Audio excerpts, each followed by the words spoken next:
This is my house. Get out. That's what my brother-in-law Julian yelled at my father Arthur inside the $425,000 Seaside home I'd gifted my parents for their 50th anniversary. My mother Margaret's face was pale, her tears soaking the dish towel she gripped like a white flag. My father just stared at the floor, silent, trembling. My sister Sophia laughed, proud, like chaos was her inheritance.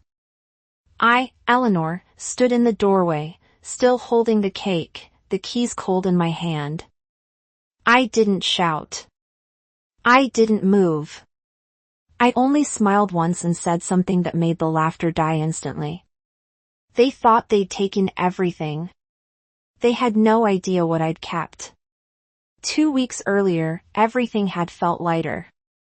The air smelled like salt and paint when I first unlocked the door of the little blue house by the water. I'd spent months hunting for it, something modest, quiet, with sunlight that moved gently across the walls. When I told my parents I wanted them to take a weekend drive with me, my mother thought it was a surprise dinner. My father packed fishing gear. Neither of them had any idea. They cried before they even stepped inside. Arthur ran his hand along the banister like he was touching something sacred. Margaret opened every cabinet, whispering, "It smells like lemon." I'd saved for years, wrote the final payment on a night when the code on my laptop blurred from exhaustion. I wanted them to have one thing that couldn't be repossessed. One corner of this world where the air didn't smell like debt. Growing up, I learned how fear tastes. I remember Mom crying over late rent notices. Dad working double shifts at the plant. I was 10 when I learned to say it'll be fine even when it wasn't. I paid Sophia's bills later the same way I used to patch our broken chairs, quietly, efficiently, like it was my duty. Every transfer, every favor, every rescue felt like control. It wasn't. It was just enabling chaos wrapped in love. So when I handed my parents the keys that day, I thought maybe I'd finally fixed something permanently. I told them, "It's yours. Every part of it." Dad tried to speak, but his voice broke halfway through my name. Mom kept wiping tears and laughing at the same time. We sat on the deck together, the sky melting pink into the ocean. And for the first time in years, I saw them relax. They looked like people who finally got to breathe. Before leaving, I hid a note in the kitchen drawer. Just one line written on plain paper for slow mornings and loud laughter. Then I drove back to the city for a product deployment that night, thinking they were safe, that peace had finally found a home. But peace doesn't last long in families like ours. 3 days later, Sophia called my mother. By the 5th day, my phone buzzed with a photo of that same deck, different caption. Home sweet home. Her account, her smile, her children in my father's chair. I should have known the silence that followed wasn't gratitude. It was the quiet before the collapse. When I pulled into the driveway that Saturday, the first thing I noticed was the SUV parked crooked across the grass. A loud cartoon blared from inside. The front door was wide open, curtains fluttering in the wind. Something in my chest tightened before I even stepped out of the car. Mom was in the kitchen, her back hunched, clutching a towel. Her eyes were red. Dad sat still in a chair by the window, his fingers trembling on the armrest. The air smelled like grease and beer. Boxes were stacked everywhere, none of them his.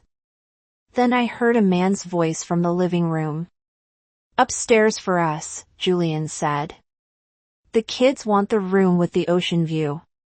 When I turned the corner, I saw Julian barefoot, holding a beer, standing in front of my father like he owned the place. Sophia was sprawled on the couch, scrolling on her phone, her flip-flops half off. "Eleanor," Mom whispered my name like it was both a warning and a prayer.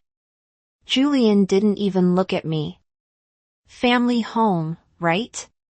He said, "We're just settling in." Sophia laughed. "Relax, Eleanor. You know Dad's bad with stairs. We'll handle things. Here. I could barely hear over the static in my head. The words family home hit like a punch. I turned to my mother. You told them. She shook her head, fast, eyes glassy. They found out from a photo your dad posted. I looked at Dad. He couldn't meet my eyes. She said it was fine, he muttered. The walls felt smaller. My sister's children ran past, trailing sand across the new floors. Julian raised his voice over the cartoon. Peak season's coming. We could rent this place easy. I already made a listing. Got to make the house pay for itself. I stared at him. You what? He grinned. Don't be weird, Eleanor. It's family money. Family house. Mom tried to speak, her voice paper thin. They just need a few days. A few days. That was always the phrase before everything turned into years. I wanted to scream, to throw them out, to remind everyone whose name was on the deed, but all I did was set the cake on the counter. I'll be back tomorrow, I said quietly. Sophia rolled her eyes. You're always dramatic. Julian waved his beer. Bring more of that sparkling cider when you come. It's good. Outside, the ocean was so bright it hurt to look at. I got in my car and gripped the steering wheel until my knuckles went white. They thought I was leaving to cool off. They didn't know I was driving home to plan their eviction, legally, quietly, permanently. I parked 2 blocks away and walked back so I wouldn't storm in like a thunderhead. Anger makes mistakes. Precision does not. My hands were steady as I unlocked my phone and opened the folders I'd built for this exact kind of emergency: payments, HOA rules, screenshots, the trust paperwork I'd had my attorney prepare the week I closed. Each file felt like a little weight I could set down and use. At my desk that night, I pulled everything open and read it like an incision. The deed was recorded in a trust with my parents as lifetime beneficiaries, clear, simple language that gave them exclusive occupancy. The listing my sister or Julian had posted used photos I'd taken, my descriptions word for word. And worst of all, the payout routing matched Julian's account. In the group chat screenshot, someone had typed, "We'll get him on board if Mom cries." My stomach turned, but my fingers did not. I highlighted, printed, labeled. I called the HOA before midnight. The woman on the phone was perfunctory at first until I read the clause aloud. No short-term rentals permitted. She went quiet, then told me what I already suspected: violations could be enforced. Fines levied. Listings removed. I thanked her and asked for an email confirming the rule. She sent it immediately. Proof. I booked a locksmith for first thing in the morning and left him a note. Victor will need to change outer lock, keypad reprogram. Small, mundane actions that felt enormous when they lined up. I forwarded the screenshot of the listing to the platform's trust and safety inbox and attached the deed and trust. I wrote a short, boring email to a neighbor list I'd found in the closing packet. Hello neighbors. There may be unauthorized activity at 24 Seaview. I'm the trustee and will be taking steps to ensure compliance. I hit send with my thumb and watched the little blue dot move across my screen like a metronome. I didn't sleep much. When I finally fell into a shallow, precise kind of doze, my mind ran through contingencies. What if Julian refused to leave? What if Sophia posted a video of Dad crying? What if they tried to file some quick claim? I imagined their faces when their leverage collapsed. A small, private cruelty that felt deserved. At dawn, I drove back with a manila folder in my lap. It held 5 things: the recorded deed, the trust instrument, a color screenshot of the Airbnb listing, the forwarded chat log where Sophia admitted the plan, and a printout of the HOA clause. The folder smelled faintly of printer ink and coffee, which somehow steadied me more than any pep talk could. When I walked up the path, the house looked the same as the day I had left it. Blue paint, white deck, 2 palm. Shadows leaning over the railing. Inside, there was a new soundtrack, a cartoon theme looping, a child's giggle, the clink of beer cans. Julian waved a hand at me like I was an uninvited extra. Sophia's laugh sliced the air. My mother's face folded in on itself. I didn't raise my voice. I set the folder on the coffee table and arranged the pages with the care of someone setting a surgical tray.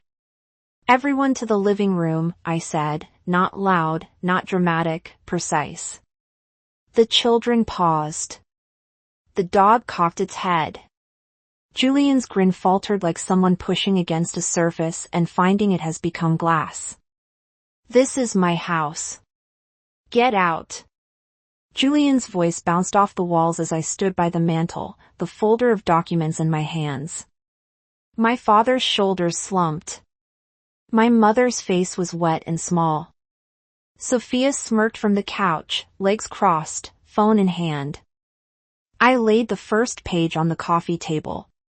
Deed, I said, tapping the header. Recorded last week.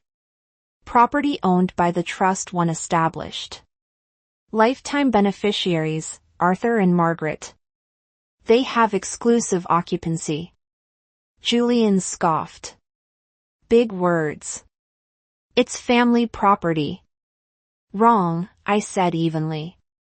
It's theirs. Not yours, not mine. Theirs. I set the second document beside it. Trust instrument. I'm trustee. My legal duty is to remove anyone who interferes with their peace. Sophia's voice turned sweet. We're helping. Dad can't handle stairs. We're just settling in. I cut in. I dropped the next page. A printed screenshot. Your listing. Entire home. Oceanfront, booked weekends through August. Payout to Julian's account. Mom gasped. My father closed his eyes. Julian's jaw tightened. You're not here half the time. It's only fair. This isn't fairness, I said. It's theft dressed as family. Sophia's tone sharpened. Don't be dramatic. I flipped the next page. Text messages filled the sheet. Her line in gray, we'll get her to cave if mom cries. Julian's response, peak season, baby. Free money. Silence cracked open the room. Mom stared at the paper like it might explode. I placed the final page. HOA rules. No short-term rentals. Violation already reported. The TV cartoon went mute. Even the air stopped moving. Julian leaned closer, beer in hand. Or what?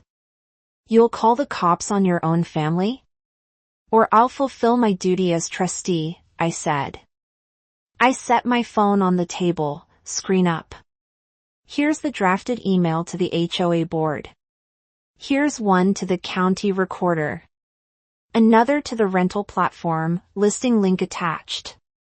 And this, I pointed to the open text thread, is Victor the locksmith, parked outside. A car door shut outside, crisp and calm. Sophia paled. You wouldn't dare. Mom looked at me, trembling. Eleanor, do what you need to do. Permission. After years of excuses, she'd finally given it. Julian straightened, puffed his chest. You think paper scares me? No, I said. Reality does. He lunged to grab the documents. I moved them aside without breaking eye contact. "Don't touch my work," he sneered. "Your work is money. My work is protecting them." Sophia's voice cracked. "You're humiliating us. You did that when you posted Home Sweet Home from someone else's kitchen." I took a slow breath. "Here's what happens next. You'll pack your things, delete the listing, refund every booking, apologize, and leave your keys here." Sophia laughed too high. "Or what?" "Victor changes the locks in 5 minutes," I said. "And you can film your tantrum in the driveway." The doorbell rang, 3 cheerful chimes. The dog barked. "That's him," I said. Julian turned toward the sound. "Don't touch that lock." Victor stepped inside, tool bag on his shoulder. "Afternoon. You must be Eleanor." I nodded and handed him a paper. Authorization letter. Trustee signature. He read it, smiled politely, and went to work. Julian pointed at my father. "Old man, tell her to stop." Dad's voice cracked, but it held. "This is our house. We're staying." Mom's hand slid into his. For once, she didn't apologize for it. Julian sputtered. "You'll regret this, Eleanor." "I regret enabling you for a decade," I said. "This is correction, not cruelty." Sophia's children had stopped moving, wide-eyed and still. Even the dog sat down. "Keys," I said, holding out my hand. Julian slapped his on the table. Sophia tossed hers after a pause. Victor's drill. Word clean and final. A few clicks later, he appeared with the new keypad. "Code's ready." "Who gets it?" I looked at Dad. "You pick." He whispered 4 numbers, his wedding month and year. Victor entered them, nodded, and handed me the instruction strip. I placed it in a folder labeled Happy Things on the entry table. Sophia watched, lips trembling. "You could have just talked to me." "I have been," I said. "You just mistook silence for permission." Julian crossed his arms. "We'll see you in court." "You won't," I said. "Because I'll see you first." He glared. "You think you're clever?" "No," I said, just prepared. Outside, Victor packed up his tools. "All done," he said softly. "Old keys won't work anymore." "Thank you," I replied. Mom sank into a chair, shaking. "I didn't want to choose sides," she whispered.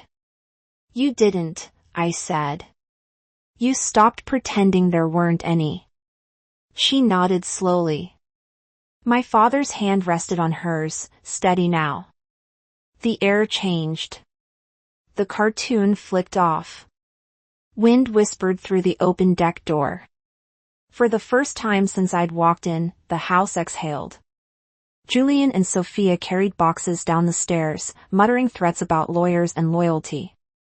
On the porch, Sophia paused, eyes glossy. "You think this ends here?" "No," I said. "It ends when you stop taking what was never yours." She blinked, turned, and walked toward the SUV. The dog jumped in after the kids. Julian slammed the door and peeled out, tires scraping gravel.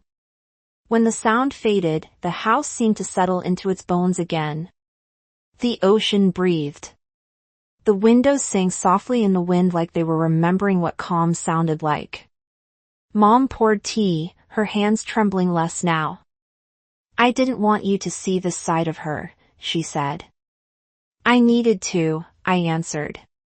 "Boundaries don't exist until someone crosses them." Dad looked at me over his cup. "I should have said something sooner." "You did," I said. You called me. That was enough. I opened my laptop, forwarded the HOA confirmation, and canceled the illegal bookings myself. Everyone with a short note, listing removed by owner. Refund issued. I typed a neighbor letter. You may have seen extra cars. Confusion resolved. No rentals moving forward. When I finished, I felt lighter. Not triumphant, just clean. Mom sliced the cake. I'd brought the one that had waited through the entire confrontation. She laughed once at the absurdity of it, then handed me a plate. We ate quietly. The icing was lemon and sugar, sharp and sweet. My phone buzzed a notification from the platform confirming the listing's removal, followed by one from the HOA acknowledging compliance. The last message was from Sophia, "You made Mom cry." I deleted it without opening. Dad looked out the window at the water, his profile soft against the glass. It's finally quiet, he said. I nodded. That's how love should sound. He smiled faintly. We'll get used to that. As the sky dimmed to a deep gold, I slipped the documents back into the folder labeled Boring Armor. Because boring, I'd learned, is the opposite of chaos. And that's how peace stays. Outside, the waves rolled in steady and slow. Inside, my parents breathed in sync with them, safe in the home I'd built, guarded by boundaries that finally held. The next morning, sunlight spilled through the windows, quiet and steady. The house smelled like toast and ocean salt. My father sat on the deck with his coffee, legs crossed, reading the paper he hadn't touched in years. My mother hummed softly while watering the plants I'd brought the day before. For the first time in a long time, peace didn't feel fragile. It felt earned. Online, the storm came and went. Sophia's posts about betrayal and greedy siblings lost traction. The platform banned her account. The HOA issued her a warning letter. When she texted a demand for emotional damages, I didn't reply. Weeks passed. Mom sent me a photo of her feet on the deck rail, pink toenails glinting in the sun. Dad called to say he'd finally slept through the night. That was all I needed. One evening, my niece Lily messaged me, "Grandma looks happy there." I typed back, "Come visit with her permission." No bookings, just pancakes. Sometimes victory isn't loud. It's the quiet after the storm. The sound of locks clicking, of love staying exactly where it belongs. A month later, I drove back to the coast. The house glowed in the evening light, calm and alive again. Through the window, I saw my father, reading glasses sliding down his nose. My mother sat beside him. A puzzle spread across the table, her laughter mixing with the ocean breeze. I didn't go in. I just stood there listening to the sound of peace I'd fought for. Here's what I know now. Love isn't covering chaos with kindness. It isn't letting people steal under the excuse of family. Love is a house with working locks, paperwork that holds, and parents who can breathe easy.